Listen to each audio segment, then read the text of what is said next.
Israel దాడుల్లో ఇప్పటికే పలువురు అగ్రశ్రేణి మిలిటరీ నేతలను కోల్పోయిన ఇరాన్కు మరో గట్టి దెబ్బ తగిలింది. ఐడిఎఫ్ తాజాగా నిర్వహించిన దాడుల్లో ఖుద్స్ డ్రోన్ యూనిట్ కమాండర్లను కోల్పోయింది. టెహరాన్లోని అణు క్షిపణి కేంద్రాలపై ఐడిఎఫ్ దాడులు చేయగా ఇజ్రాయెల్లోని పలు ప్రాంతాలపై ఇరాన్ బ్యాలిస్టిక్ క్షిపణులతో నిప్పుల వర్షం కురిపించింది. మరోవైపు ఇరాన్ ఇజ్రాయెల్ మధ్య ఉద్రిక్తతలను తగ్గించేందుకు జెనీవాలో యూరోపియన్ యూనియన్ జరిపిన దౌత్యం విఫలమైంది. ఇరాన్ వద్ద అణ్వాయుధాలు ఉండకూడదనే ఏకైక లక్ష్యంతో సైనిక చర్యకు దిగిన ఇజ్రాయెల్ ఇవాళ దాడులను మరింత ఉధృతం చేసింది. టెహ్రాన్కు చెందిన అతిపెద్ద అణు కేంద్రాల్లో ఒకటైన ఇస్ఫహాన్ లక్ష్యంగా వైమానిక దాడులు చేసినట్లు ఇరాన్కు చెందిన ఫార్స్ న్యూస్ ఏజెన్సీ ప్రకటించింది. ఇప్పటివరకు ప్రమాదకర వస్తువులు లీక్ కాలేదని తెలిపింది. దాడులు జరిగిన ప్రదేశంలో అణ్వాయుధాల తయారీకి అవసరమయ్యే పరికరాలు, ప్రాజెక్టులు ఉన్నట్లు ఇరాన్ అధికారులు తెలిపారు. కోమ్ నగరంలోని ఓ భవనంపై ఇజ్రాయెల్ జరిపిన దాడిలో 16 ఏళ్ల వ్యక్తి చనిపోవడంతో పాటు మరో 2 గాయపడినట్లు ఇరాన్ మీడియా తెలిపింది. తమ జెట్ ఫైటర్లు ఇస్లామిక్ రెవల్యూషనరీ గార్డ్ కార్ప్స్ కు చెందిన డ్రోన్ యూనిట్ కమాండర్ను చంపినట్లు ఐడిఎఫ్ ప్రకటించింది. టెల్ అవీవ్పై ఇరాన్ జరిపిన వందలాది డ్రోన్ దాడులకు అతను సారథ్యం వహించినట్లు తెలిపింది.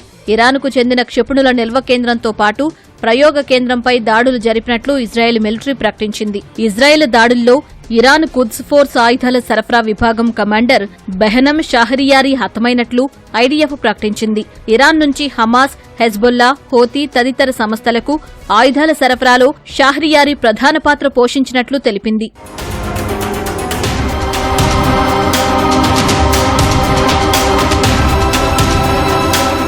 ఇరాన్ వందలాదిగా క్షిపణులను ప్రయోగించినట్లు ఇజ్రాయెల్ మిలిటరీ హెచ్చరించడంతో టెల్ అవీవ్ సహా సెంట్రల్ ఇజ్రాయెల్, దక్షిణ ఇజ్రాయెల్ ఆక్రమిత వెస్ట్ బ్యాంక్లో సైరన్ల మోత మోగింది.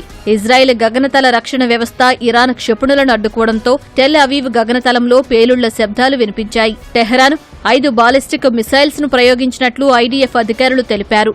సెంట్రల్ ఇజ్రాయెల్లో బహుళ అంతస్తుల భవనం తగలబడుతున్న చిత్రాలను అత్యవసర విభాగం విడుదల చేసింది.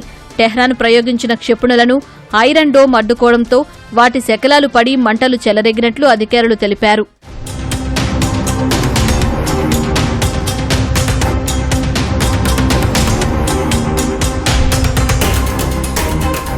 తమ అస్తిత్వానికి ముప్పుగా మారిన ఇరాన్ అణు కార్యక్రమాలతో పాటు బాలిస్టిక్ క్షిపణులను నాశనం చేసే వరకు టెహ్రాన్పై మిలిటరీ ఆపరేషన్ కొనసాగుతుందని ఇజ్రాయెల్ ప్రధాని నెతన్యాహు తెలిపారు.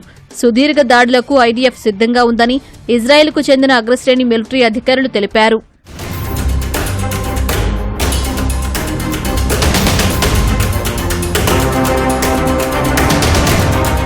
ఇరాన్ ఇజ్రాయెల్ మధ్య యుద్ధం ఆపేందుకు యూరోపియన్ యూనియన్, టెహ్రాన్ విదేశాంగ మంత్రుల చర్చలు విఫలమయ్యాయి. జెనీవాలో 4 గంటలు జరిగిన చర్చలు ఎలాంటి పురోగతి లేకుండా ముగిశాయి.